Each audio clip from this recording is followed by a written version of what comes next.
আসসালামু আলাইকুম। হঠাৎ করেই চলে আসলাম মধ্যরাতে ফ্যামিলি নিয়ে ধার্মিক পাড়া চা বাজিতে। কটা থেকে খোলা থাকে? সকাল 9টা থেকে রাত 3টা পর্যন্ত। শুধু চাই সেল হয় নাকি অন্য কিছু আছে? দই চিড়া আছে, হ্যাঁ। মিষ্টি আছে, তারপর এখানে কাবাব চাপ, কাবাব চাপ হয় না? গরুর বট, কালাবুনা হয় না? কালাবুনা, ভুনা খিচুড়ি, পরোটা, হাঁস পাটিও আছে। আচ্ছা। শীতটা আসলে ওই মেনুতে আছে না হাঁস পাটিটা? হ্যাঁ, ওই যে হাঁস পাটি, হাঁসের গোস্ত 250, গরুর ঝোল ছিল, হান্ডি ছিল, ভুনা খিচুড়ি। শুধু ভুনা খিচুড়ি খেলে কি 100 টাকা করে না 50 টাকা করে? শুধু ভুনা খিচুড়ি আপনার 50 টাকা। মানে গরু দিয়ে নিলে তারপরে একটা এক্সট্রা প্লেট দিলে ওটা 50 টাকা। এটা আমাদের মহাজন।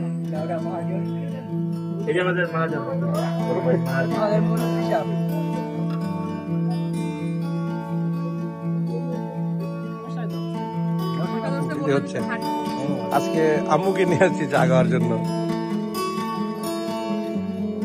হ্যাঁ, এটা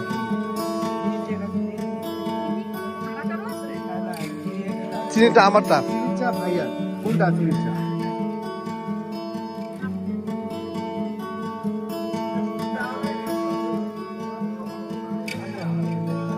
আমারটা দাও।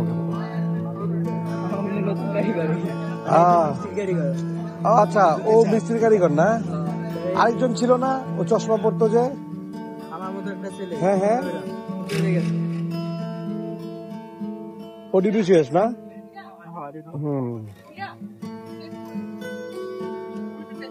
বেশি মিষ্টি হয়ে যায় গুড় দিয়ে। বেশি মিষ্টি হয় না? ওই হিজুল গাছের নিচে এসে লোক নাই হয়ে গেছে। আল্লাহ, এটা দেখছো বাবা।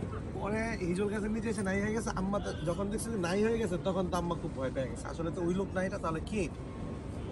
পরে আম্মা পরের দিন খবর নিছে যে কালকে কি যে লোক ছিল তার ওয়াইফকে জিজ্ঞেস করছে, বোন আপনার কালকে কি ভাই কি রাত্রে করে আসছে? কয় না, কালকে তো তোমার ভাই কোথাও যায়নি, বাসায় ছিল সারা রাত।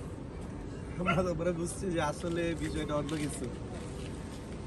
আগে ছিল, আগে এই দিক দিয়েও আগে ঘোরা দৌড়াইতো, অনেক ঘোরা দৌড়াইতো। রাত্রেবেলা মানুষ হলো দেখতো যে নতুন শাড়ি পরে ইয়ে একটা মহিলা হাঁটতেছে। এখন মহিলার মতো হাঁটতেছে, একেবারে নতুন বউয়ের মতো হাঁটতেছে। এরকম ঘটনা ঘটছে আমাদের এলাকায়। না, আমি তো অনেক খুঁজতাম, পাইতাম না। কিছুদিন আগে বাইকে আপনারা দেখলেন না? মধ্যরাতে চায়ের সাথে ভৌতিক গল্প করতে করতে বেশ খানিকটা সময় কেটে গেল। এখন যাবার পালা। নূপুর, কেমন লাগলো চা খেয়ে? তুমি তো সবসময় খাও, তাই না? তোমার কাছে এভারেজই লাগবে।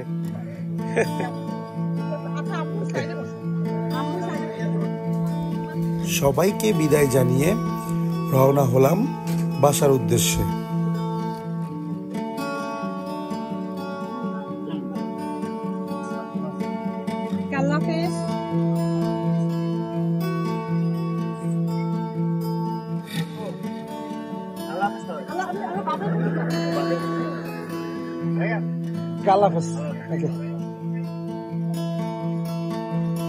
চাবি তো ওদের কাছে না? হ্যাঁ।